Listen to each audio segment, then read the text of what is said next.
Suhas madam, हा office आणि जग सोडून तुम्हाला आज 3 दिवस पूर्ण झाले, पण असा एक पण दिवस गेला नाही की तुमची आठवण आली नाही. 3 दिवसाचा दुखवटा संपून आज मी ऑफिस उघडलेलं आहे. लक्ष ठेवा, लक्ष ठेवा सुहास मॅडम, लक्ष.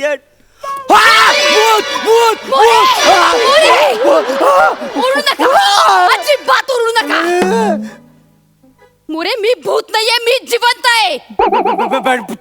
तुम्ही मी आहे, मी जिवंत आहे, सुहास आहे मी. तुमच्या समोर ओरडू नका अजिबात. तुम्हाला माहिती मोरे, 3 दिवसापासून ह्याच ऑफिस मध्ये आहे मी. तुम्ही लॉक करून निघून गेलात मला. मी कसा लॉक करून जाईन तुम्हाला? मी जाताना सगळं माझं ऑफिस बघून गेलेलो आहे. कामच आहे का नाही माझं तसं? अहो सगळं माझं पंखा चालू आहे काय, लाईट चालू आहे काय, नल बंद केलाय काय, सगळं चेक केलं मग ऑफिस बंद केलं होता. मग माझी केबिन का नाही चेक केली मोरे तुम्ही? केबिन मध्ये आलो होतो मी, पण तुम्ही तिथं नव्हती. मी तिथेच होते, केबिन मध्ये इथेच होते मी. मोरे, त्या दिवशी जाताना ना पेनाचं टोपण खाली पडलं म्हणून मी वाकले ते घ्यायला, तर खाडकन दरवाजा बंद केलात आणि निघून गेलात तुम्ही. मी दरवाजाला हात मारतेय, तुम्हाला हाका मारतेय, पण तुम्ही तार तार तार निघून गेलात.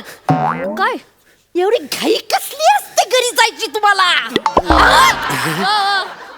आणि गेलात तर गेलात, माझी पर्स सुद्धा घेऊन गेलात. बरोबर, मला वाटलं तुम्ही इथं विसरलात पर्स म्हणून मी घेऊन गेलो. अशी कशी विसरेनी पर्स? नाही अहो काय झालं, मला वाटलं तुम्ही इथं दिसत नाही म्हणून तुम्ही पर्स घेऊन, म्हणून मी पर्स घेऊन गेलो. हो धावत पळत मी गेलो बस स्टॉपवर तुम्ही भेटाल म्हणून, तोपर्यंत तुम्ही निघून गेली होती.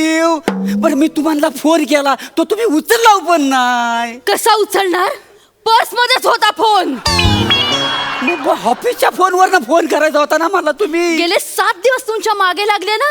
रिपेअरिंग टाकलेला फोन परत आणा.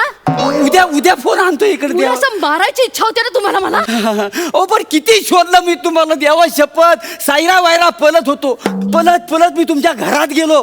घरात जाऊन विचारला मॅडम घरी आल्या काय. माझ्या घरी कशाला गेलात मोरे तुम्ही? गेलो म्हणजे विचारायला नको काय तुम्ही मला दिसल्या ना म्हणून. तर माणसं सगळी घाबरली घरातली तुमच्या. अरे घरातली माणसं घाबरणारच. ऑफिसला निघालेली बाई संध्याकाळ तरी परत येत नाही. तिच्या ऑफिस मधला पिऊन येऊन विचारतोय की मॅडम घरी आल्या का? घाबरणार नाहीत का ती माणसं घरातली? नाही पण बरं झालं गेलो म्हणून. तुमच्या नवऱ्याला तरी कळला, लय घाबरला होता हो बिचारा. हो माझ्याबरोबर शोधण्यासाठी तो बाहेर पडला माहितीये तुम्हाला. तुम्ही त्याला पण घेऊन बाहेर पडलात? रात्री 3 वाजेपर्यंत आम्ही दोघं जण शोधित होतो. कुठंच नाही. माझं गार्डन मध्ये शोधलेला, रेल्वे स्टेशन सोडलेलं नाही, समुद्र किनारा सोडलेला नाही, बार सोडलेला नाही. नाही रात्रीचं बार उघडा असतात ना म्हणून सगळी माहिती तुम्हाला दिली. कुठंच जली गावली नाही तुम्ही. शेवटी मग आम्ही पोलीस स्टेशनला गेलेला आणि मिसिंगची कंप्लेंट नोंदवलेली. आणि पोलिसांनी मला मारला माहिती आहे. हो तुमचा मोबाईल माझ्याकडे होता. तो म्हणाला की मोबाईल असून मला अगोदर सांगितलंच का नाही. मग तो शेवटचा कॉल तुमचा साठे साहेबांना लागला होता. मग साठे साहेबांना आम्ही फोन लावला तर वासाड्याने उचललंच नाही. ते का फोन उचलतील? मग मला मात्र कळलं की बहुतेक तुम्ही साठे साहेबांवर पळून गेलेली आहो. मी का साठे साहेबांबरोबर पळून जाऊ? काय आहे कोणाच्या नशिबात नसतं ह्या पारसमणीचं प्रेम. त्याला आपण तरी काय तसं माझं त्यांचं काही लफडं नाहीये मोरे, लक्षात घ्या जरा. हो ते आता कळलं. हो ही आता सिच्युएशनची स्टोरी तयार झाली तेव्हा आता कळलं. तुमच्या एक लक्षात येते, एक चूक केली केवढा मोठा घोळ घालून ठेवलाय तुम्ही. मॅडम अजून घोल संपलेला नाही आहे. म्हणजे अजून आहेच? हो अहो साठे साहेबांना जेव्हा पोलीस मारित होत ना तेव्हा साहेबांना एक फोन आला. कसला? की रेल्वे रुलावर एक ना बॉडी सापडलेली आहे. तिचा चेहराच ओळखू येत नाही, पण मी ओळखला. म्हटलं ही मॅडमची डेड बॉडी आहे.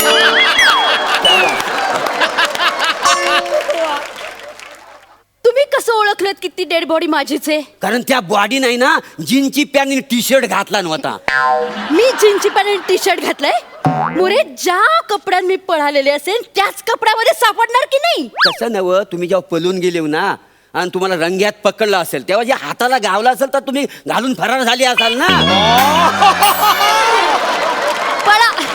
पळाले असेल म्हणजे आणि रंग्यात कुठे पकडतील मला? ते साठे साहेबांवर पकडलं ना. प्लीज साठे करू नका, आमचं काही लफडं नाहीये प्लीज. ते आता कळतंय पण सिच्युएशन मध्ये स्टोरी तीच तयार झालेली आहे ना. काय सिच्युएशन तुम्ही तयार केली ती? शेवटी मग काय झालं त्या साठेला टाकली लॉकअप मध्ये.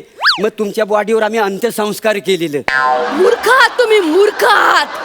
पुरे एवढ्या सगळ्या गोष्टी होत होत्या, एवढ्या सगळ्या गोष्टी घडत होत्या, तुम्हाला एकदाही वाटलं नाही की ऑफिस मध्ये येऊन बघावं मॅडम आहेत का म्हणून? एकदाही वाटलं नाही का हो तुम्हाला? तुमचं तिकडे अंत्यसंस्कार झाले म्हणून मी आपलं मग तिकडनं निघालो आणि सहज आपल्या ऑफिसच्या तिकडनं निघालो होतो तर काचवर, खिडकीच्या काचवर ना अशी आकृती फिरताना मला दिसली.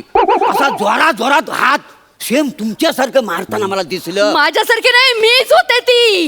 मीच काचेवर हात मारत होते. तुम्ही दिसलात म्हणून की मला सोडवा, तुम्ही ते मला लॉक करून गेलात. आणि तुम्ही काय केलं? खालनं दगड मारलात वरती मला. दगड नाही तर लिंबू फेकून मारला होता.